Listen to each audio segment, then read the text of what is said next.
Երբ որ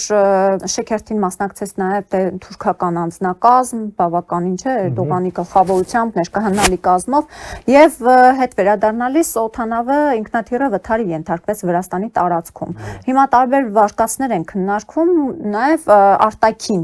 վարկած, թե կարող է օրինակ Ռուսաստանի մատախառը լինել, դրանով ցույց են տալիս Էրդողանին ու Ալիևին, թե մենք չենք մոռացել Հարավային Կովկասը, մենք դեռ չենք հեռացել ամբողջությամբ Եվ ինչ-որ ուժ է ցույց տվել այստեղ Պուտինը, հավանական համարում եք։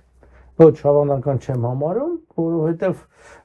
որևէ արտաքին ազդեցության նշան չի հայտնաբերվել, այսինքն դրսից ինչ-որ մի բան հաղթիր կամ ինչ-որ մի բան պարզ է։ Այստեղ մեկ ուրիշ տեսակետ կա հետաքրքիր է, որ ավելի շատ առաջ է քաշում իսրայելական կողմը, դա մոտավորապես հետևյալն է, որ Ադրբեջանի ներսում կան հակա ալիևական ուժեր, որոնք ուզում են Ալիևի եւ հարևան երկրների կամ կարևոր երկրների հարաբերությունները փչացնել։ Եվ իրենք հիշատակում են 3 դեպքերը, որոնք այս վերջի կես տարվա մի քիչ տեղի ունեցան։ Մեկը այն օդանավի, Ադրբեջանի օդանավի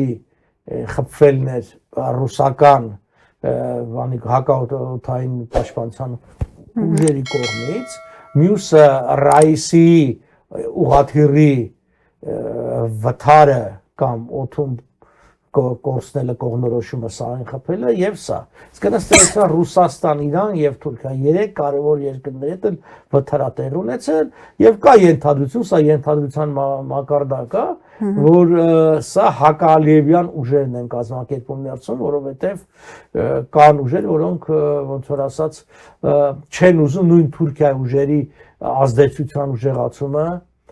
Ադրբեջանի վրա։ Եթե ռուսների մատնախառը, որը քիչ հավանական եմ ես համարում, դե ռուսները այսօր որևէ ձև ցանկություն չունեն հարաբերություններ փչացնեն Թուրքիայի հետ, ընդհակառակը իրենք ամեն ինչ սիրաշահում են։ Այսինքն այդ հակաալիևյան ուժերը ինչպես են միջամտել, պարոն Պապյան։ Բոլոր 3 օդանավերն էլ անցնում են տեխնիկական զննում եւ ոնց որ ասած ինչ որ եթե բանա պետքա սարքել, փոխել, արվում է Բաքվում։ Եթե դուք դրա մեջ ունեք մարդիկ, որոնք կկարողանան մի ձևով մի բան, չգիտեմ, փչացնել կամ բան, այդպես։ Սա էլ ասում եմ, սա էլ տեսակետներից մեկն է, որ փորձում են, որտեվ 3 պատահականությունն արդեն մի քիչ շատ է, էլի։